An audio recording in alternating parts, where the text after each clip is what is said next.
Η γιορτή του Όλου. Μια χριστουγεννιάτικη ιστορία. Ήταν η παραμονή των Χριστουγέννων και στην κεντρική πλατεία του χωριού δύο ζαχαροπλαστεία ανάσαιναν γλυκά, ζεστά αρώματα. Αυτή η ανάσα ανήκε κυρίως στην κυρία Σοφία. Με τα χέρια της, ζεστά από το θυμάρι και το μέλι, έπλαθε τα μελομακάρονα. Ήταν η επιτομή της ταπεινής, βαθιάς γλυκύτητας. Η καρδιά των Χριστουγέννων, συνήθιζε να λέει η Σοφία κοιτάζοντας το χρυσό της σιρόπι, δεν πρέπει να λάμπει εξωτερικά. Πρέπει να είναι γεμάτη, πλούσια, να διαρκεί στη μνήμη, όπως η καλοσύνη. Το δικό της μαγαζί, το μέλι και θυμάρι, είχε μόνο ένα κερί για διακόσμηση. Λίγα μέτρα πιο κάτω, απέναντι από τη δική της ταπεινή βιτρίνα, ο κύριος Δημήτριος έφτιαχνε το αντίθετο. Τους κουραμπιέδες του χιονισμένους, αφράτους, βασιλικούς.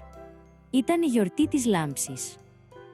«Χωρίς τη λάμψη, την πρώτη έκπληξη», έλεγε ο Δημήτριος, «τα Χριστούγεννα μοιάζουν με μια συνηθισμένη μέρα. Πρέπει να είναι εκθαμβωτικά, όπως το πρώτο χιόνι που φέρνει ελπίδα».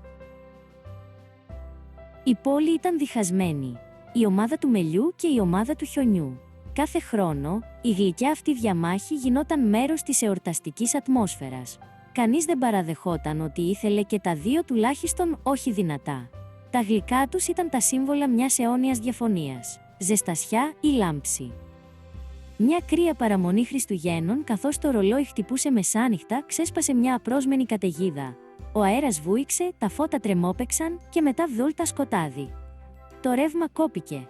Η Σοφία είχε τα μελομακάρονα στον φούρνο, ζεστά, έτοιμα για το κρίσιμο σιρόπιασμα. Ο Δημήτριος είχε μόλις βγάλει τους κουραμπιέδες, έτοιμους για το πασπάλισμα.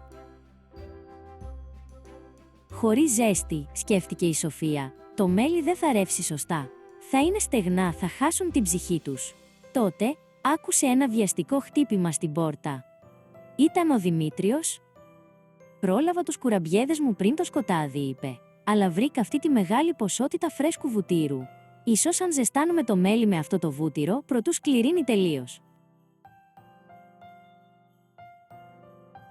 Εκείνη τη νύχτα, η Σοφία έμαθε ότι λίγη λάμψη δεν έβλαπτε τη βαθιά γλυκύτητα και ο Δημήτριος είδε ότι η ταπεινή ζεστασιά ήταν η μόνη αληθινή πηγή φωτός.